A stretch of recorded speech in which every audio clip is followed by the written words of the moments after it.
রানীগঞ্জ নামের একটা গ্রাম ছিল, যেখানে অমিত নিজের স্ত্রী দীপ্তি আর দুটো ছেলে কবিশ আর অর্পিতের সাথে থাকত।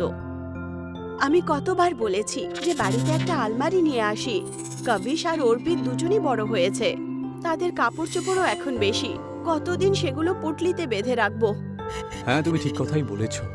আমি আজকেই বাজারে গিয়ে একটা ভালো আলমারি কিনে নিয়ে আসবো। অমিত বাজারে চলে যায় আর আলমারির দোকান খুঁজতে শুরু করে। তক্ষুনি সে ওখানে পুরনো বস্তু বিক্রি করার একটা দোকান খুঁজে পায়, যেখানে পুরনো আলমারিও রাখা ছিল। অমিত সেটা কিনে নেয় আর বাড়িতে নিয়ে চলে আসে। এটা দেখে দীপ্তি বলে ওঠে, আলমারি আনতে বলেছিলাম, এটা কি পুরনো আলমারি নিয়ে এলে তুমি? নতুন আলমারি আনতে তোমার কি অসুবিধা ছিল? দীপ্তি তাতে সমস্ত কাপড় রেখে দেয়। আর পরের দিন সকালবেলা কবিশ আর অমিত দুজনের বান্ধবী প্রীতি বাড়িতে তাদের ডাকতে আসে। কবিশ, অমিত, কোথায় তোমরা দুজন? ভুলে গেছো নাকি? আজ আমরা সংগ্রহালয়ে যাব। মনে আছে আমাদের। আরে এই তো আমরা রেডি হচ্ছিলাম। চলো, আমিও এখন তৈরি, শুধু টাইটা পরলেই হয়ে যাবে। মা আলমারিতে রেখে দিয়েছে। কবিশ আলমারিতে টাই খুঁজতে শুরু করে, কিন্তু সে টাই কোথাও খুঁজে পায় না। হঠাৎ করে সে আলমারির ভেতরে চলে যায়। আলমারির ভেতরে একটা আলাদাই পৃথিবী ছিল। কবিশ আলমারির ভেতর থেকে অমিত আর প্রীতিকে আওয়াজ দেয়। অর্পিত, প্রীতি, আমি আলমারিতেই রয়েছি, তোমরা ভেতরে চলে এসো। দেখো এখানে কি সব ঘটছে। কবিশ তো আলমারির ভেতরে ঢুকে গেল। চলো আমরাও গিয়ে দেখি না। প্রীতি আর অমিত দুজনই আলমারিতে চলে যায় আর দেখতে পায় যে ওখানে আলাদাই পৃথিবী রয়েছে। চাঁদ আর সূর্য দুটোই একসাথে আকাশে ছিল, আর দুজনই বরফের তৈরি ছিল। তোমরা খোকারা এখানে কি করছো? আরে আমরা তো আমাদের আলমারির দরজা দিয়ে এখানে এসেছি। ওহো, আচ্ছা, তাহলে ওই আলমারিটা এখন তোমাদের কাছে আছে। এখানে সমস্ত ঘর, সূর্য, চাঁদ সবকিছু বরফের তৈরি কেন? খুব বিশাল লম্বা গল্প একটা বাবা। যাও, তোমরা তোমাদের জগতে ফিরে যাও আর আনন্দ করে যাও তো। দাদু, আমাদেরকে দয়া করে গল্পটা বলো না। যখন তোমরা শুনতেই চাইছো তাহলে চলো, আমি তোমাদেরকে কিছু দেখাই, চলো। নন্না তাদেরকে একটু এগিয়ে নিয়ে চলে যায় আর প্রধান বাবুর সাথে দেখা করায়, যিনি বরফে আটকে ছিলেন। এই লোকটাই হলো আমাদের জগতের প্রধান, যে আগে ছিল। প্রায় 20 বছর আগেকার কথা, যখন আমাদের প্রধান এটা ঠিক করেছিল। এই গ্রামটা বাইরের জগতের থেকে একেবারে আলাদা। এই গ্রামটাকে আমাদের পূর্বপুরুষরা নতুন নিয়মে তৈরি করেছিল, যার দরজা আমার কাছেই আছে। আমি এটাই ঠিক করেছি যে আমরা অন্য জগতের লোকজনের সাথে মিলেমিশে ভালোভাবে থাকবো। সেই জন্য আমি আমাদের জগতের দরজাটা আলমারির ভেতরে তৈরি করব, ঠিক আছে? প্রধান বাবু অন্য পৃথিবীর লোকেদের সাথে মেলজোল করতে চাইতেন। উনি অন্য পৃথিবীতে যাওয়ার দরজা আলমারিতে লুকিয়ে রেখেছিলেন, যাতে উনি এক রাত অন্য পৃথিবীতে গিয়ে লোকেদেরকে দেখতে পায়। প্রধান বাবু অন্য দুনিয়ায় চলে আসেন আর ওখানে উনি সিদ্ধান্ত নামের এক ব্যক্তিকে দেখেন। কোথা থেকে আসছো বাবা? তোমায় তো এর আগে কখনো এই গ্রামে আমি দেখিনি। আসলে আমি এই গ্রামে থাকি না, আমি অন্য জগৎ থেকে এসেছি।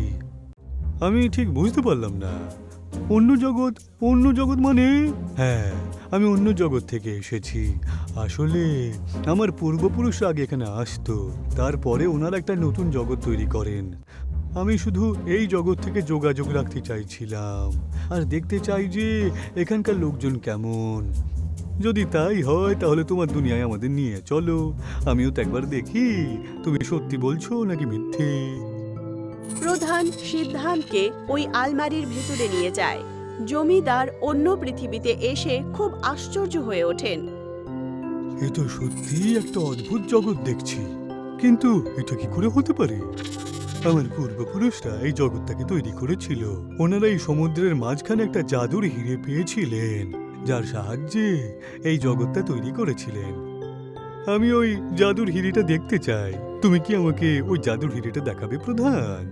ও হিরেটাকে দেখা অন্য জগতের জন্য বারণ তো, কিন্তু আমি তোমাকে দেখাবো। যদি আমি দেখালে পরে আমাদের সম্পর্কের মধ্যে বিশ্বাসঘাতকতা না হয় তাহলে। প্রধান সিদ্ধান্তকে সেই হিরেটা দেখায়। জমিদার সেই হিরেটাকে দেখে প্রচন্ড অবাক হয়ে ওঠে। এ তো খুবই সুন্দর আর বহু মূল্যবান হিরে দেখছি। এইটাই হলো সেই হিরে, যে হিরে আমাদের জগৎকে বেঁধে রেখে দেয়। এই জগৎটা সত্যিই খুব ভালো। আমি আমার জগতে গিয়ে লোকজনকে জড়ো করছি। সিদ্ধান্ত নিজের দুনিয়াতে চলে আসে আর সেই হিরেটা চুরি করার ব্যাপারে ভাবতে শুরু করে।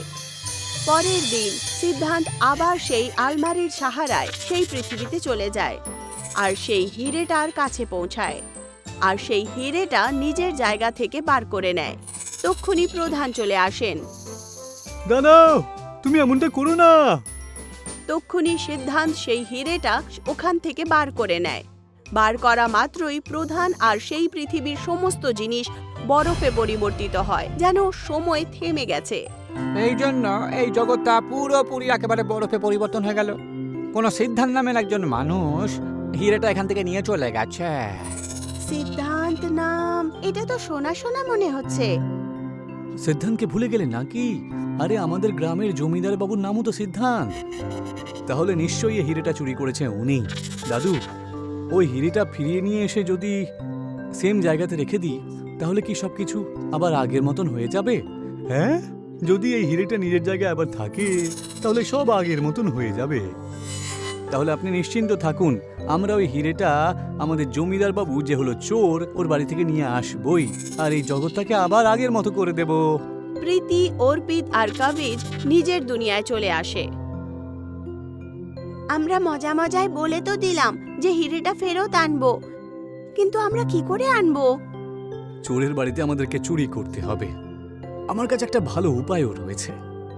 পরের দিন কবিশ জমিদারের বাড়িতে যায় আর ওনাকে বলে, কি হয়েছে? এত দৌড়াদৌড়ি করে এলে যেখানে? আসলে আপনার প্রধান মশাই তাড়াতাড়ি ডেকেছেন আর কি, খুব দরকারি কাজ রয়েছে নাকি? তাড়াতাড়ি যান। জমিদার প্রধানের কাছে চলে যায় আর অন্যদিকে প্রীতি আর অর্পিত জমিদারের বাড়িতে ঢুকে পড়ে। এবার তাড়াতাড়ি হিরেটা খুঁজি আমরা। অর্পিত, যা গিয়ে তুই ঘর থেকে একটু দূরে গিয়ে দাঁড়া। ঘর থেকে বেরোনোর আগে যদি জমিদার বাবু চলে আসে, তাহলে তুই অন্য কোনো কথা বলে জমিদারকে আটকে রাখবি। অর্পিত বাইরে পাহারাদারি করছিল আর কবিশ আর প্রীতি বাড়িতে সেই হিরে খুঁজতে শুরু করে। তক্ষুনি অর্পিত জমিদারকে দেখতে পেরে যায়। ওরে বাপরে বাপ, এই জমিদার বাবু এখানেই তো আসছে দেখছি। কিছু না কিছু একটা করতেই হবে। অদ্ভুত ব্যাপার তো, প্রধান মশাই তো ডাকেনি আমাকে। জমিদার বাবু, আরে আপনার বড় জমিটাতে আগুন লেগে গেছে, তাড়াতাড়ি যান, তাড়াতাড়ি যান, না হলে পুরো জমিটা একেবারে নষ্ট হয়ে যাবে তো। কি? আরে আজকে কি হচ্ছেটা কি আমার সাথে? জমিদার নিজের খেতে যেতে শুরু করে। আরে তোরা ওই হিরেটা পেয়েছিস নাকি পাসনি? না, পুরো বাড়ি খুঁজে নিলাম, কিন্তু হিরেটা তো কোথাও পেলাম না। পেয়ে গেছি, আমি হিরেটা পেয়ে গেছি। সিন্ধুকের মধ্যে লুকিয়ে রেখে দিয়েছিল জমিদার বাবু। কবিশ সেই হিরেটা খুঁজে পায়। ওরা বাড়ি থেকে বাইরে চলে আসে আর নিজের বাড়িতে চলে যায়। তক্ষুনি ওখানে জমিদার চলে আসে। এই দাঁড়াও, আমি ঠিকই ধরেছিলাম যে কিছু একটা গন্ডগোল রয়েছে। দাও আমার হিরেটা, আমাকে ফিরিয়ে দাও দেখি। এই হিরেটা আপনার নয়, এই হিরেটা অন্য পৃথিবী থেকে আপনি চুরি করেছেন। দিয়ে দাও নয়তো। অর্পিত, প্রীতি, পালা! তিনজন বন্ধু ওখান থেকে পালাতে শুরু করে আর পালিয়ে নিজের আলমারির কাছে পৌঁছায়। জমিদার সিদ্ধান্ত তাদের পিছু করতে করতে ওখানেও পৌঁছে যায়, কিন্তু ততক্ষণে তিনজন ভেতরের অন্য পৃথিবীতে চলে যায় আর সেই হিরেটাকে তার জায়গাতে রেখে দেয়। সবকিছু আগের মতোই হয়ে যায়, কিন্তু ওখানে জমিদারও পৌঁছে যায়। এই হিরেটা হলো আমার হিরে, এই হিরে আমি এখান থেকে নিয়ে যাবই যাব। যেই মাত্র জমিদার হিরেটা নিতে যায়, তক্ষুনি ওখানে প্রধান তাকে বলেন, দাঁড়াও সিদ্ধার্থ, তুমি যদি আবার এই হিরেটাকে চুরি করার চেষ্টা করো, তাহলে তুমি একেবারে বরফের হয়ে যাবে। যেই মাত্র জমিদার সেই হিরেটাকে ছোঁয়, সে বরফে পরিবর্তিত হয়ে যায়। আমি তো বলেছিলাম, কিন্তু এই সিদ্ধান্ত আমার কথাটা শুনলই না। যেমন কর্ম তেমন ফল। সিদ্ধান্ত সেটাই পেল যেটা ভাগ্যে ছিল। নন্হা সমস্ত কথা প্রধানকে বলে দেয় যে কিভাবে প্রীতি, অর্পিত আর কবিশ তাদেরকে বাঁচিয়েছে। তোমাদের তিনজনকে যে কি বলে ধন্যবাদ জানাই। আপনাদের কাছে আমাদের ক্ষমা চাওয়া উচিত। আমাদের জগতের মানুষদের জন্য আপনাদেরকে এত কষ্ট সহ্য করতে হয়েছে। আরে একজন মানুষ খারাপ হয়, তার মানে তো এই নয় যে সবাই খারাপ। তোমরা আমাদের জন্য অনেক সাহায্য করলে, এটাই তো এই কথাটার প্রমাণ। তোমরা তিনজন এখানে যখন তখন আসতে পারো। পরবর্তীকাল থেকে প্রীতি, অর্পিত আর কবিশ নিজের আলমারি দ্বারা অন্য পৃথিবীতে আসা যাওয়া করতে থাকে।